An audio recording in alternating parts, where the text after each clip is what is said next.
So I see you as being all about the team spirit. You've done so many team related things in your life, like obviously the Grammy, was it a Grammy award winning? Yeah, Chanticleer. Yeah, and that was an a cappella. And how long were you with that? I was there for 2.5 years. Traveled around the world. It was an incredible place to be for a while. I used to listen to them when I was a kid, had their CDs and everything, so it was kind of a dream come true when I got invited to perform with them. And there are CDs out there? Yeah, there are. So we did lots of live recording. It was on lots of stuff on CBC and on NPR in the States, as well as internationally. And then there's a record that I'm a soloist on that's released internationally on the Warner label. So. That's great. And you were also, you played on a varsity soccer team? Yeah, I played for UBC, so I would play against all the universities in Canada and a little bit in the States as well. Wow. And then you were on the Canadian national track and field team? Yeah.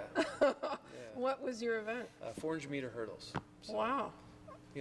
So I was on the team, but that's a little, it's individual. Yeah, it's individual, but still. And you were at the Pan Am Games? Yeah, the Pan Am Junior Games. They were in Tampa, Florida, the year that I went down to run for Canada. So that was a huge highlight in my life. Wow. And you also started as a soprano, right? Yeah, that's right. Yeah. Pretty young. Wow. It's amazing that you all bring so much to make the Canadian Tenors. Yeah. And I know we're running out of time. I'm sorry. I would have liked to spend more time with you. No problem. How would you introduce Jamie? Oh, man. You didn't get out of it. I'm sure I'd be free. That's it.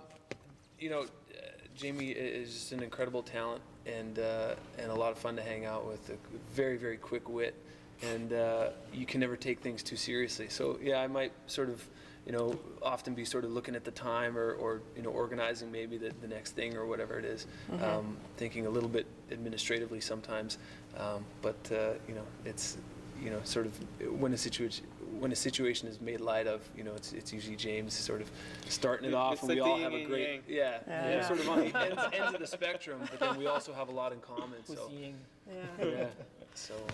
I'm just going to ask you one last question. Our magazine, Stir Magazine, deals with the art of living.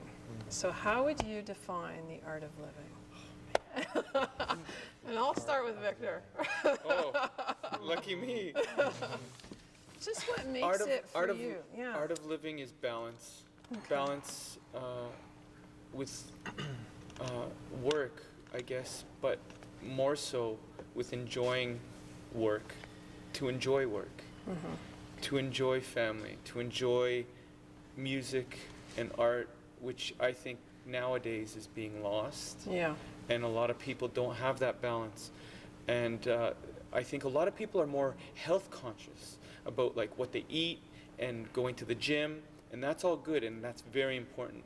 But emotionally, I think people are less balanced than they used to be. I think you're right. And I think that society has to concentrate more on that aspect of life, because why work so hard, not enjoy life for retirement?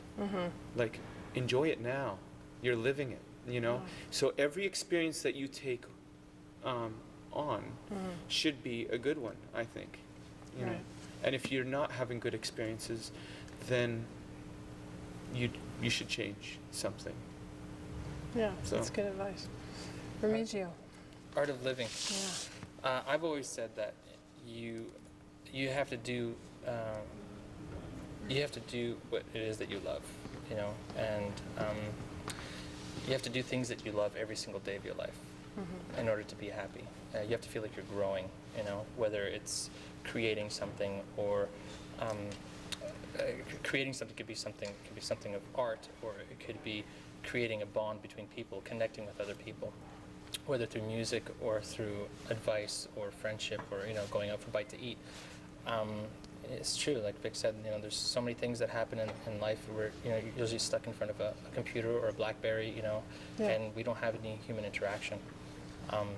Definitely that is why live music is so great, because there's no computers, there's no cyber nothing. 2 hours of We're right there in front of people, and it's happening at the moment. It's live art, and I think the art of living is just feeling alive, and you need to feel like you're growing, and that's, to me, it's doing something you love at least 3 times a day.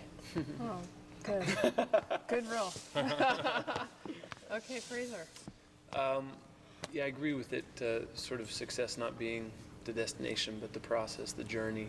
So, and I think we all have to remind ourselves. Sometimes, whether we're taking things too seriously or whatever, just to stop where you are right in the moment and say, "Wow, I'm, truly grateful to be where I am." Yeah. And for me, those markers are just connecting with family. We were on the West Coast yesterday.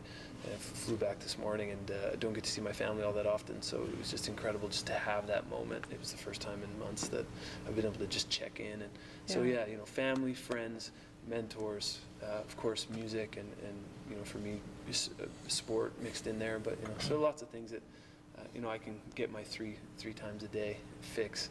Yeah, That's it. Jamie. Oh man, I'm going to sound redundant here because I pretty much agree with all these guys. Balance to me is the art of living, I think, just without sounding too cliche, follow your heart and have fun doing it, I guess. Awesome. Well, it's been really great talking with you. You and too. I really look forward to your Yeah, it was nice. performance Thank you so tonight. much.